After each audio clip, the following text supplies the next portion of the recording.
بسم اللہ الرحمن الرحیم۔ السلام علیکم۔ ابرار رشید آپ کی خدمت میں حاضر ہے اور آپ سے درخواست ہے کہ اگر ابھی تک آپ نے اس چینل کو سبسکرائب نہیں کیا تو اسے سبسکرائب کر لیں، جو بیل آئیکن ہے اس کو ضرور پریس کیجئے گا۔ آپ کا بہت بہت شکریہ۔ گزشتہ روز جو واقعہ ہوا تھا وزیر آباد کے قریب، گجرات کے قریب، یقیناً وہ انتہائی قابل مذمت، قابل افسوس اور دل دہلا دینے والا واقعہ ہے کہ ہم پاکستان میں ایک اور لیڈر کو اس طرح گنوا نہیں سکتے کسی دہشت گردی یا شدت پسندی کے نتیجے میں۔ سیاسی اختلافات اپنی جگہ اور سیاسی نقطہ نظر سے ڈفر کرنا یا اختلاف رکھنا اپنی جگہ، لیکن پاکستان میں کسی بھی سیاسی رہنما کو محض اس لیے اس کو خاموش نہیں کروا دینا چاہیے کہ آپ اس کے سیاسی نظریات سے اختلاف رکھتے ہیں یا اس کے سیاسی نظریات آپ کے سیاست سے مطابقت نہیں رکھتے۔ لیکن ظاہر ہے عمران خان ایک بہت بڑی سیاسی جماعت کے ایک بڑے لیڈر ہیں اور ہم سب ان کی طرز سیاست سے اختلاف تو کر سکتے ہیں، لیکن اللہ نہ کرے کہ ہم کسی بھی شخص کو محض اس وجہ سے پاکستان کے سیاسی لینڈسکیپ سے یا سیاسی سٹیج سے ہٹا دیے جانے کی حمایت کریں کہ اس کے جو افکار یا سیاسی نظریات ہیں وہ آپ سے نہیں ملتے یا آپ کو اس کے افکار یا سیاسی نظریات سے کوئی اختلاف ہے۔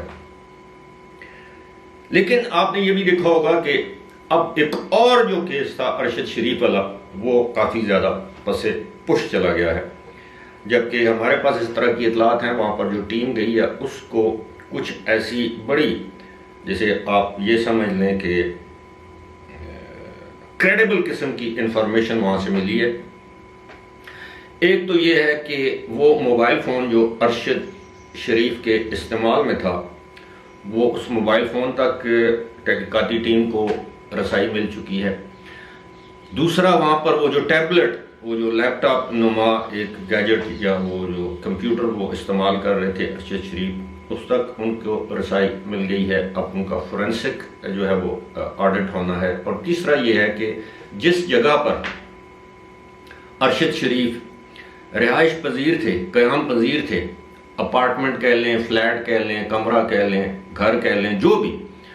اس کے دائیں بائیں جتنے بھی سی سی ٹی وی فوٹیج، جس کے بارے میں پہلے یہ کہا جا رہا تھا کہ وہ سی سی ٹی وی فوٹیج شاید دستیاب نہیں ہے، لیکن اب یہ بتایا جا رہا ہے کہ اس جگہ جہاں پر ارشد شریف قیام پذیر تھے وہاں کی سی سی ٹی وی فوٹیج حاصل کر لی گئی ہے۔ ساتھ ہی ساتھ بہت سے دیگر جو معاملات ہیں جن پر پہلے ہم لوگوں کی نگاہ نہیں گئی یا تحقیقاتی اداروں کا اس طرف ذہن نہیں گیا، تو اب یہ کہا جا رہا ہے کہ ایک معروف پاکستان یعنی پی ایس ایل کی ایک ٹیم ہے، اس ٹیم کے جو اونر تو ظاہر ہے سلمان اقبال ہے، لیکن اس ٹیم کے جو کرتا دھرتا ہیں ان کے توسط سے یہ جو ویزا آن ارائیول نہیں تھا بلکہ باقاعدہ اسپانسرشپ ویزا تھا جو کہ ارشد شریف کے لیے مینیج کیا گیا تھا،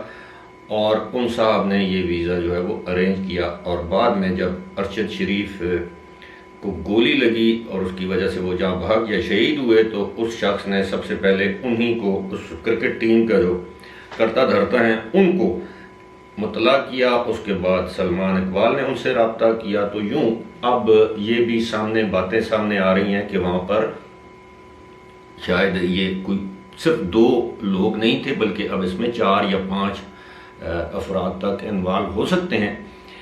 اب تحقیقاتی جو ٹیم ہے وہ یہ بھی دیکھنا چاہ رہی ہے کہ جناب جس رات ان کو قتل کیا گیا ہے اسی رات ان کو وہاں پر کوئی فارم ہاؤس ہے یا رینج ہے وہاں پر کیوں بلایا گیا، وہاں کی کوئی ریکارڈنگ مل جائے، اور کس کو ان کی نقل و حمل کا پتہ تھا کہ، اور پھر اب جب کہ پاکستان میں یہ چیزیں بھی خبر بھی سامنے آ چکی ہے کہ جب ان کا جو کینیا میں جو پوسٹ مارٹم ہے وہ صحیح طریقے سے نہیں کیا گیا، کہ پاکستان میں جب ان کا پوسٹ مارٹم کیا گیا دوبارہ تو ان کے جسم سے کوئی گولی یا اس کا کوئی ٹکڑا برآمد ہوا ہے۔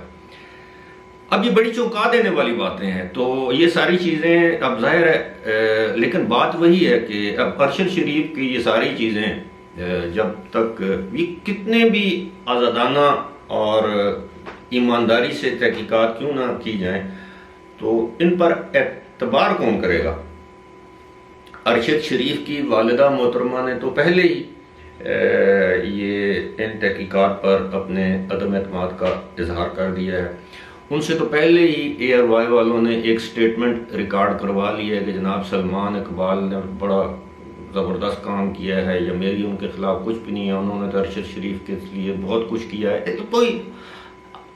حمایت پر مبنی کوئی سٹیٹمنٹ۔ اسی طرح